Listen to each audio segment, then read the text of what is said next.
Welcome to the another session about demand forecasting. In the last video, we have discussed about the meaning and needs of demand forecasting. There, we have mentioned that demand forecasting is the anticipation or prediction of future demand of a product or products for a given period of time, and it will be helpful to formulate the company a effective production plan also. In this video, we will discuss about the types of demand forecasting. Basically, we can classify the types of demand forecasting upon two things. The first one is on the basis of period, and the second one is on the basis of levels of forecast. On the basis of period, we can further classify it into two things, that is short-term demand forecasting and long-term demand forecasting.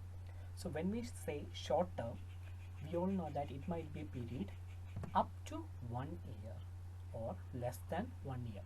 Short term എന്ന് പറയുമ്പോൾ നമുക്കറിയാം എപ്പോഴും അത് ഒരു വർഷമോ അല്ലെങ്കിൽ അതിനുള്ളിലോ നിൽക്കുന്ന ഒരു സമയത്തെയാണ് നമ്മൾ എപ്പോഴും ഷോർട്ട് ടേം എന്ന് പറയാറുള്ളത്. സോ എന്തായിരിക്കാം ഷോർട്ട് ടേം ഡിമാൻഡ് ഫോർകാസ്റ്റിംഗ് കൊണ്ട് നമുക്കുണ്ടാകുന്ന ഉപയോഗം?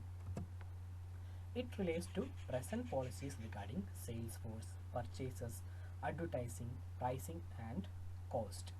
അതായത് ഒരു സെയിൽസ് മാനേജർ സെയിൽസ് ഫോഴ്സ് അദ്ദേഹത്തിൻ്റെ സെയിൽസ് പേഴ്സണൽസിനെയൊക്കെ ഒരു കാര്യം ചുമതലപ്പെടുത്തുന്നു. അതായത് ടാർഗറ്റ് സെറ്റ് ചെയ്ത് സെയിൽസിനായിട്ട് അയക്കണമെങ്കിൽ അല്ലെങ്കിൽ അവരതിനെ ചുമതലപ്പെടുത്തണമെങ്കിൽ ആദ്യം ഒരു ടാർഗറ്റ് സെറ്റ് ചെയ്യണം. ഈ ടാർഗറ്റ് എങ്ങനെയാണ് സെറ്റ് ചെയ്യുന്നത്? ഈ ഡിമാൻഡ് ഫോർകാസ്റ്റിംഗ് വഴിയായിരിക്കും. അതായത് നമുക്ക് തൊട്ടടുത്ത നിയർ ഫ്യൂച്ചറിൽ എത്രത്തോളം ഡിമാൻഡ് ഉണ്ടാകുമെന്ന് മനസ്സിലാക്കി അവിടെയാണ് ഷോർട്ട് ടൈം ഡിമാൻഡ് ഫോർകാസ്റ്റിങ്ങിൻ്റെ ഉപയോഗം ആദ്യം വരുന്നത്. അപ്പോൾ ഒരു സെയിൽസ് ടാർഗറ്റ് ഒക്കെ സെറ്റ് ചെയ്ത് സെയിൽസ് ഫോഴ്സിനെ ചുമതലപ്പെടുത്താൻ നമുക്ക് ഷോർട്ട് ടൈം ഡിമാൻഡ് ഫോർകാസ്റ്റിംഗ് വളരെയധികം ആവശ്യമാണ്. അതേപോലെ തന്നെ അതിനാവശ്യത്തിലുള്ള റോ മെറ്റീരിയൽസ് പർച്ചേസ് ചെയ്യാൻ, ഡിമാൻഡിനനുസരിച്ചുള്ള അഡ്വർടൈസ്മെൻറ്റ്സ് ഇറക്കാൻ, അതേപോലെ പ്രൈസിങ് ഫിക്സ് ചെയ്യുക, ഇങ്ങനെയുള്ള കാര്യങ്ങളെല്ലാം വ്യക്തമായിട്ടും കൃത്യമായിട്ടും ചെയ്ത് കഴിയുമ്പോൾ നമുക്ക് വേസ്റ്റേജും ഷോർട്ടേജും ഒഴിവാക്കി കോസ്റ്റ് എഫക്റ്റീവായിട്ട് കാര്യങ്ങൾ മാനേജ് ചെയ്യാനായിട്ട് സാധിക്കും. So for most of the firms information regarding the immediate future is necessary for formulating a suitable production policy. So ഒരു ബിസിനസ്സിന് ആവശ്യമായിട്ടുള്ള സ്യൂട്ടബിൾ പ്രൊഡക്ഷൻ പോളിസി ക്രിയേറ്റ് ചെയ്യാൻ തീർച്ചയായിട്ടും ഈ ഇമ്മീഡിയറ്റ് ഫ്യൂച്ചറിനെ കുറിച്ചുള്ള ഒരു ഡിമാൻഡ് ഫോർകാസ്റ്റിംഗ്, അതായത് ഷോർട്ട് ടൈം ഡിമാൻഡ് ഫോർകാസ്റ്റിംഗ് വളരെയധികം അത്യാവശ്യമാണ്. Long term demand forecasting. Long term എന്ന് പറയുമ്പോൾ നമുക്ക് അറിയാം, ഷോർട്ട് ടേം എന്ന് പറയുമ്പോൾ അത് ഒരു വർഷമോ അതിനുള്ളിലോ നിൽക്കുന്ന ഒരു സമയമായിരുന്നെങ്കിൽ long term can be more than 1 year. It can be 2 years, it can be 5 years, it can be 10 years or 20 years or more. So ഒരു വർഷത്തിലധികം ഉള്ള സമയത്തെയാണ് നമ്മളെപ്പോഴും ലോങ് ടേം പീരീഡ് എന്നൊക്കെ പറയാറുള്ളത്. അത് 2 മുതൽ എത്ര വേണമെങ്കിലും ആകാം. സോ ഈ ലോങ് ടേം ഡിമാൻഡ് ഫോർകാസ്റ്റിംഗ് കൊണ്ട് ഉണ്ടാകുന്ന പ്രയോജനം എന്താണ്? അല്ലെങ്കിൽ എവിടെയാണ് ഈ ലോങ് ടൈം ഫോർകാസ്റ്റിംഗ് നമ്മൾക്ക് ഉപകാരപ്പെടുന്നത്? ഇപ്പോൾ നമ്മളുടെ ബിസിനസ്സിനൊന്ന് എക്സ്പാൻഡ് ചെയ്യണം, അതായത് നമ്മളുടെ ബിസിനസ് ഇപ്പോൾ ചെയ്തുകൊണ്ടിരിക്കുന്നിടത്തുനിന്ന് വിപുലീകരിച്ച് ഒന്ന് മെച്ചപ്പെടുത്തണമെന്ന് വിചാരിക്കുക. പുതിയ ബ്രാഞ്ചസ് ഓപ്പൺ ചെയ്യണം. അങ്ങനെയെങ്കിൽ നമ്മൾ ആദ്യം എന്താണ് നോക്കുന്നത്? അങ്ങനെ ഒരു പുതിയ ബ്രാഞ്ച് ഓപ്പൺ ചെയ്ത് കഴിഞ്ഞാൽ അത് നമ്മൾക്ക് ലാഭകരമായിട്ട് നടത്താൻ സാധിക്കുമോ? അല്ലെങ്കിൽ പുതിയൊരു സ്റ്റേറ്റിലേക്ക് അല്ലെങ്കിൽ പുതിയൊരു കൺട്രിയിലേക്ക് ഇതൊക്കെ എക്സ്പാൻഡ് ചെയ്ത് കൊണ്ടുപോയി കഴിഞ്ഞാൽ അവിടെ നഷ്ടം സംഭവിക്കുമോ അതോ ലാഭം ഉണ്ടാകുമോ എന്ന് മനസ്സിലാക്കണമെങ്കിൽ നമ്മൾ ഡിമാൻഡ് ഫോർകാസ്റ്റിംഗ് നടത്തിയിരിക്കണം. അത് ഷോർട്ട് ടൈം പോരാ, കാരണം നമ്മൾ ഒരു വർഷത്തിനുള്ളിൽ നിർത്തുന്ന ഒരു കാര്യമല്ല, അത് ഒരു വർഷത്തിലധികം പോകുന്ന കാര്യമാണ്. അതുകൊണ്ട് തന്നെ ലോങ് ടൈം ഡിമാൻഡ് ഫോർകാസ്റ്റിംഗ് അവിടെ ഉണ്ടായിരിക്കണം. അല്ലാതെ നമ്മളൊരു എക്സ്പാൻഷൻ നടത്തുകയാണെങ്കിൽ അത് തീർച്ചയായും നഷ്ടമായിരിക്കും നമ്മൾക്ക് വരുത്തി വയ്ക്കുന്നത്. അതേപോലെ തന്നെ ഡൈവേഴ്സിഫിക്കേഷൻ, അതായത് ഇപ്പോൾ ഒരു കാർ മാനുഫാക്ചറിങ് കമ്പനിയാണെന്ന് വിചാരിക്കുക. ജസ്റ്റ് ഇമാജിൻ, അതിൻ്റെ അവർക്ക് 2 വീലേഴ്സിലേക്കും ഡൈവേഴ്സിഫൈ ചെയ്യണമെന്ന് വിചാരിക്കുക. അങ്ങനെയെങ്കിൽ അവർ അവരുടെ പ്രൊഡക്റ്റിനുള്ള, അവർ പുതിയതായിട്ട് പ്രൊഡ്യൂസ് ചെയ്യാൻ പോകുന്ന 2 വീലേഴ്സിനുള്ള ഡിമാൻഡ് ഒന്ന് അനലൈസ് ചെയ്യും, മാർക്കറ്റ് ഡിമാൻഡ് അനലൈസ് ചെയ്യും. അങ്ങനെ ഒരു ലോങ് ടേമിലൊക്കെ ഉള്ള ഡിമാൻഡ് അനലൈസ് ചെയ്ത് കഴിഞ്ഞിട്ട് മാത്രമേ അവർ അവരുടെ ബിസിനസ് ഡൈവേഴ്സിഫൈ ചെയ്യാനായിട്ട് ശ്രമിക്കുകയുള്ളൂ.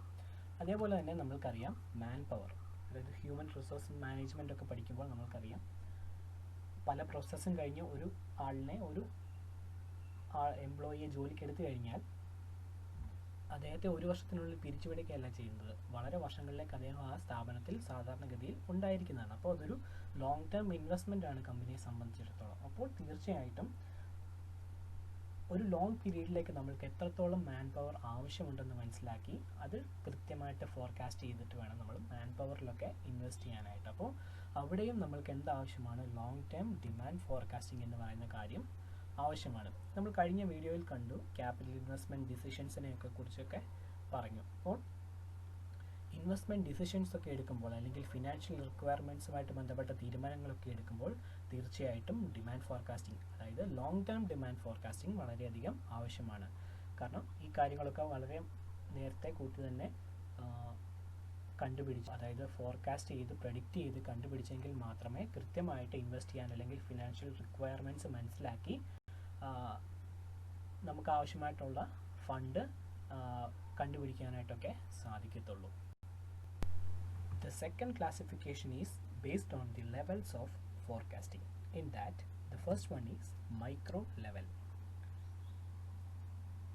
As the name says, micro എന്ന് പറയുമ്പോൾ തന്നെ നമ്മൾക്കറിയാം വളരെ ചുരുങ്ങിയ സ്കോപ്പിലുള്ള ഒരു കാര്യത്തിനാണ് നമ്മളെപ്പോഴും മൈക്രോ എന്ന് പറയാറുള്ളത്. It refers to the demand forecasting by an individual business firm for estimating the demand for its product.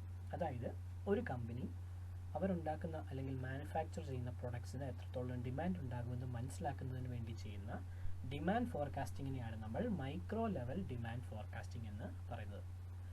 ഒരു എക്സാമ്പിൾ പറയുകയാണെങ്കിൽ ഇപ്പോൾ റെഡ്മി എന്ന് പറയുന്ന സ്മാർട്ട് ഫോൺ കമ്പനി, ആ റെഡ്മി എന്ന് പറയുന്ന കമ്പനി അടുത്ത വർഷം അവരുടെ സ്മാർട്ട് ഫോണുകൾക്ക് എത്രത്തോളം ഡിമാൻഡ് ഉണ്ടാകുമെന്ന് ഒരു ഫോർകാസ്റ്റിംഗ് നടത്തുകയാണ്. ഇന്ത്യയിൽ അവരുടെ ഫോണുകൾക്ക് എത്രത്തോളം ഡിമാൻഡ് ഉണ്ടാകുമെന്ന് ഒരു ഫോർകാസ്റ്റിംഗ് നടത്തുകയാണെങ്കിൽ അതിനെ ഒരു മൈക്രോ ലെവൽ ഡിമാൻഡ് ഫോർകാസ്റ്റിംഗ് എന്നാണ് നമ്മൾ പറയുന്നത്. കാരണം ഒരു കമ്പനി അവരുടെ പ്രൊഡക്റ്റ് മാത്രമായിട്ടുള്ള ഡിമാൻഡ് ഫോർകാസ്റ്റിംഗ് ആണ് നടത്തുന്നത്.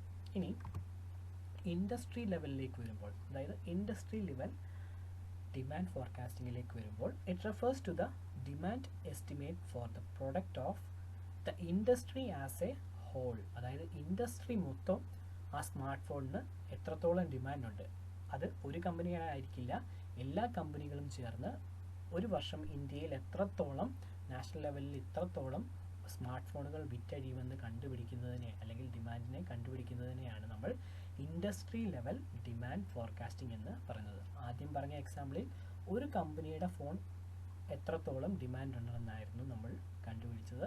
ഇൻഡസ്ട്രി ലെവലിലേക്ക് വന്നപ്പോൾ അത് ഒരു കമ്പനി മാത്രമല്ല, എല്ലാ കമ്പനികളും, ഇന്ത്യയിൽ ഫങ്ഷൻ ചെയ്യുന്ന എല്ലാ സ്മാർട്ട് ഫോൺ കമ്പനീസും ചേർന്ന് നെക്സ്റ്റ് ഇയറിൽ എത്രത്തോളം സ്മാർട്ട് ഫോൺസിന് ഡിമാൻഡ് ക്രിയേറ്റ് ചെയ്യുമെന്നാണ് നമ്മൾ കണ്ടുപിടിക്കുന്നത് ഇൻഡസ്ട്രി ലെവൽ.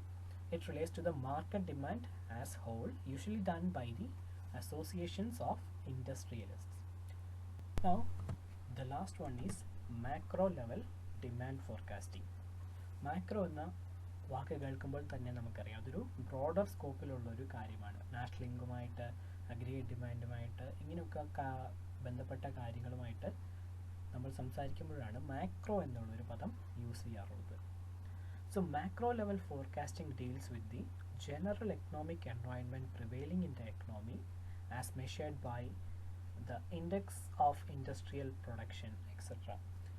So ഒരു രാജ്യം മൊത്തത്തിൽ ഉള്ള ഒരു ഇൻഡസ്ട്രിയിൽ എത്രത്തോളം ഡിമാൻഡ് ഉണ്ടാകും, അതേപോലെ അവിടുത്തെ നാഷണൽ കൺസംഷൻ എത്രയാണ്, നാഷണൽ ഇൻകം എത്രയാണ്, ഇങ്ങനെയുള്ള കാര്യങ്ങളുമായിട്ട് ബന്ധപ്പെട്ടൊക്കെ നമ്മൾ ഡിമാൻഡ് ഫോർകാസ്റ്റിംഗ് നടത്തുമ്പോഴാണ് അതിനെ മാക്രോ ലെവൽ ഡിമാൻഡ് ഫോർകാസ്റ്റിംഗ് എന്ന് ഉൾപ്പെടുന്നത്. ഒരു രാജ്യത്തിനുള്ളിൽ ഉണ്ടാകുന്ന ഡിമാൻഡ് മാത്രമായിരിക്കില്ല അവിടെ നോക്കുന്നത്, പുറം രാജ്യങ്ങൾ, അതായത് വിദേശ രാജ്യങ്ങളിൽ അല്ലെങ്കിൽ ഫോറിൻ കൺട്രീസിൽ നിന്ന് എത്രത്തോളം ഡിമാൻഡ് ആ മാർക്കറ്റിൽ ക്രിയേറ്റ് ചെയ്യപ്പെടുന്നു, ഇങ്ങനെയുള്ള പല കാര്യങ്ങളും ഡിസ്കസ് ചെയ്തിട്ടാണ് നമ്മൾ മാക്രോ ലെവൽ ഡിമാൻഡ് ഫോർകാസ്റ്റിംഗ് ചെയ്യുന്നത്. Hope you all understood the concept. Thank you.